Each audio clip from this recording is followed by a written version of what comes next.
Most of these drawings, practically all, are actually of Mr. Ted Floate. And he's usually depicted with an axe in his hand, the tool of his trade as a woodsman.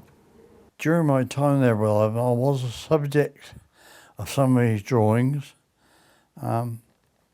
He would sometimes use a felt tip pen or black marker, and other times it was a stick of charcoal. And his strokes were so quick and deft that you almost didn't realise he'd done any of these drawings. These drawings were preliminary to a large painting called Day's Work and Day's Rest, painted in 4 separate panels, oil on canvas. I am struck by their economy, as in his paintings, and in their freedom, although these drawings were not made with a view to exhibition. Of course now, over 30 years after the artist's death, they are collector's items, and just looking through this album I noticed there's a drawing very similar to this now hanging, probably not hanging, but in the storeroom of the Fitzwilliam Museum in Cambridge. So the drawings are now becoming quite collectible in their own right. And moving on further on in this album, you not only have Ted, but you have Ted, his wife, and his children. So it's quite a family affair. This is really rather based on a Renaissance type motif here, with a mother and 2 children, Christ and St. John perhaps. But no, they're Ted's children.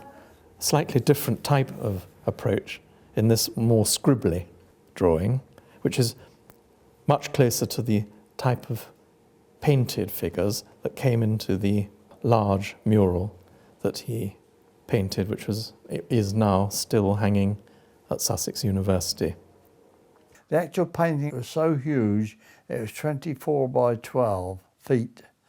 He didn't quite know what to do with it, but Sir Basil Spence, the architect at Sussex University, they got between them, they decided it would go in the university. Of course, being on canvas, it was in 4 sections. And it was put on the wall in the refectory, and to join up, each piece of canvas overlapped a little bit and was pinned. Of course, being up fairly high, Ivon wouldn't got this high step ladder, so he sent me up there.